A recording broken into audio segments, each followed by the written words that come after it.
పత్రికా సమావేశాలకు కూడా ఎవడు పడితే వాడు లోపలికి వచ్చేసి మీకంటే ముందల కుర్చీలో కూర్చుంటాడు. ఇంతకుముందు నేను చూస్తాను, ఒక 15 సంవత్సరాల క్రితం నేను ప్రజాప్రతినిధిగా ఎన్నికైనప్పుడు పత్రికా సమావేశాలు పెడితే సీనియర్ రాగానే సీనియర్ జర్నలిస్ట్ ఏ పేపర్ అన్నా ఉండని, లేకపోతే ఏ టీవీ అన్నా ఉండని, జూనియర్స్ ఎవరైనా ఉంటే సీనియర్స్ వస్తే ముందల సీట్లో కూర్చున్న వాళ్ళు కూడా లేచి వాళ్ళకి సీట్ ఇచ్చి వెనక్కి వెళ్ళి కూర్చున్న వాళ్ళు, ఒకవేళ సీట్ లేకపోతే పక్కకు నించొని నోట్ చేసుకునేది. ఒక బాధ్యత, ఒక గౌరవం, ఒక మర్యాద. వాళ్ళ యాజమాన్యాలు ఎవరున్నా జర్నలిస్టుని ఒక గౌరవించుకునే పరిస్థితి ఉండే. ఇప్పుడు ఆ పరిస్థితి పూర్తిగా దెబ్బతిన్నది. వాడు ఖాళీగా ఉంటాడు కాబట్టి 3 గంటల ముందే వచ్చి ముందల కుర్చీలో కూర్చుంటాడు, కాలు మీద కాలు వేసుకొని.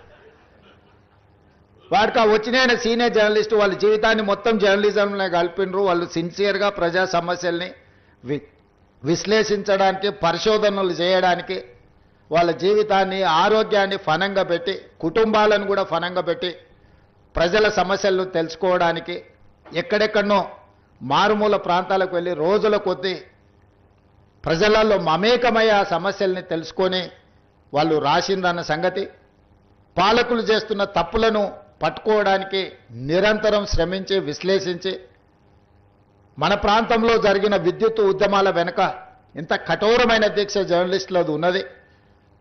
సరళీకృత విధానాలు వచ్చినప్పుడు ఆ సరళీకృత విధానాలు దేశ సంపదను పెట్టుబడిదారులు ఏ విధంగా కొల్లగొడతారని ఆనాడు విశ్లేషించిన జర్నలిస్టులకు ఈరోజు వచ్చినోనికి వాళ్ళ గురించి ఓనమాలు కూడా తెలియని పరిస్థితి. వాళ్ళు వస్తే కనీసం కూర్చోమని చెప్పాల్సిన కనీస మర్యాద పాటించాలన్న ఇంగిత జ్ఞానం కూడా కోల్పోయిన వాళ్ళు ఈరోజు వచ్చి మేము పత్రికా సమావేశాలు పెట్టినప్పుడు ముందల వరుసలు కూర్చోవడం కూడా ధిక్కారంగా,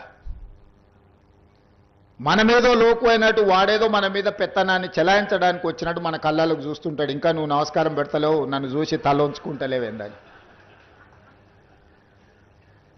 నాకైతే అప్పుడప్పుడు అనిపిస్తుంది దిగిపోయి పల్ల చెంపలు వలగొట్టాలని. కానీ పరిస్థితులు, హోదా అడ్డం వస్తుంటాయి. గతంలో జర్నలిస్టులను చూస్తే మర్యాద ఇచ్చి పలకరించి ప్రెస్ మీట్ అయిపోయిన తర్వాత వాళ్ళతో 10 నిమిషాలు మాట్లాడి మేము చెప్పిన దాంట్లో ఏమన్నా లోపాలు ఉన్నాయా, లేకపోతే మేము చెబుతున్న ఉద్దేశం ఇదే అని